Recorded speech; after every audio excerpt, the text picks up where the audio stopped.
El Niño ప్రభావంతో రాష్ట్రంలో వర్షాభావ పరిస్థితులు నెలకొన్నాయని, ఇప్పటికే 51% లోటు వర్షపాతం ఉందని సమాచార శాఖ మంత్రి కొలుసు పార్థసారథి తెలిపారు. రైతుల శ్రేయస్సును దృష్టిలో పెట్టుకుని ఎల్నినో ప్రభావంపై మంత్రివర్గంలో చర్చించామన్నారు. కృష్ణా గోదావరి డెల్టాల్లో ఇకపై వరి పంట వేసేవాళ్లు ఆలోచించి నిర్ణయం తీసుకోవాలని మంత్రి కోరారు. క్లిష్ట పరిస్థితుల్లో తాగునీరు, పశుగ్రాసమే ప్రాధాన్యమని తెలిపారు. మంత్రివర్గం ఆమోదముద్ర వేసిన 26 అజెండా అంశాలను మంత్రి వెల్లడించారు. 3168 ప్రభుత్వ ఉద్యోగాల భర్తీపై మరింత అధ్యయనానికి మంత్రివర్గ ఉపసంఘం చర్చిస్తుందన్నారు. గోదావరి పుష్కరాలకు 50 కోట్ల మంజూరుకు ఆమోదం తెలిపామన్నారు.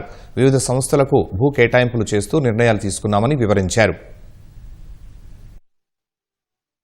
సమావేశంలో రాష్ట్ర అభివృద్ధికి, దివ్యాంగులకు మేలు చేసే నిర్ణయాలు, రైతులకు సంబంధించిన అనేక విషయాల మీద చర్చ జరగటమే కాకుండా అనేక ప్రతిపాదనలకి కేబినెట్ ఆమోదం కూడా తెలిపిందని చెప్పేసి మనం చేస్తా ఉన్నాను.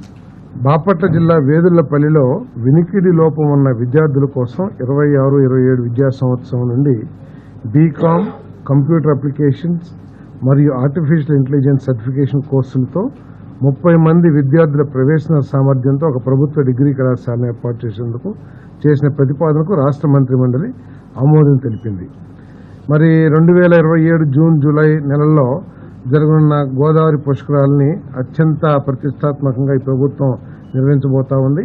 కొన్ని కోట్లాది మంది భక్తులు వచ్చే అవకాశం ఉంది కాబట్టి ఈ పుష్కరాలని సమర్థవంతంగా ప్రజలకి సౌకర్యవంతంగా నిర్వహించాలనే ఉద్దేశంతో మరి భద్రత మరియు బందోబస్తు ఏర్పాట్లు చేపట్టేందుకు అయ్యే వ్యయం కోసం 50 కోట్లు మంజూరు చేసే ప్రతిపాదనకు రాష్ట్ర మంత్రి మండలి ఆమోదం తెలిపింది. దారిద్ర్య రేఖకు దిగువన ఉన్న చేనేత కార్మికులకు వయసుతో సంబంధం లేకుండా, వారి వద్ద ఉన్న మగ్గాల సంఖ్యతో నిమిత్తం లేకుండా నేతన్నల సేవలో పేరిట కొత్త పథకం కింద ఒక్కో కుటుంబానికి ఏటా 25,000 ఆర్థిక సహాయం అందించే ప్రతిపాదనకు రాష్ట్ర మంత్రి మండలి ఆమోదం తెలిపింది. బీఆర్ఆర్ వంశధార ప్రాజెక్ట్ స్టేజ్ 2 కింద నేరేడి బ్యారేజ్ మరియు దాని అనుబంధ నిర్మాణాల పనికి 641.1 కోట్లతో పరిపాలన ఆమోదం ఇచ్చే ప్రతిపాదనకు రాష్ట్ర మంత్రి మండలి ఆమోదం తెలిపింది.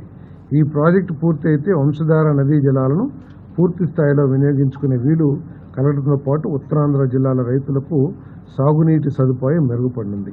శ్రీ సత్యసాయి జిల్లాలో హంద్రీ నీవా సుజల స్రవంతి ఫేజ్ 2 కింద మిగిలిన CM&CD పనుల నిర్మాణంతో సహా HNSS ప్రధాన కాలువకు కిలోమీటరు 360.4 కిలోమీటర్ల నుండి 400.5 వరకు సిమెంట్ కాంక్రీట్ లైనింగ్ పనులు చేపట్టేందుకు 312 కోట్లతో సవరించిన పరిపాలన ఆమోదించే ప్రతిపాదనకు రాష్ట్ర మంత్రి మండలి ఆమోదం తెలిపింది. విశాఖపట్నం జిల్లా విశాఖపట్నం రూరల్ మండలం ఎండాడ గ్రామంలో సర్వే నెంబర్ 14/7 2.16 ఎకరాల ప్రభుత్వ భూమిని నర్సింగ్ కళాశాల, అలైడ్ హెల్త్ కేర్ సైన్సెస్ కళాశాలల నర్సులు, విద్యార్థులు మరియు సిబ్బంది కోసం హాస్టళ్లతో పాటు తక్కువ ఖర్చుతో రోగుల వసతి తదితరాల ఏర్పాటు కోసం ఎకరానికి 5 కోట్ల చొప్పున హైదరాబాద్కు చెందిన Asian Institute of Gastroenterology AIG hospital చైర్మన్కు దఖలుపరిచే ప్రతిపాదనకు రాష్ట్ర మంత్రి మండలి ఆమోదం తెలిపింది.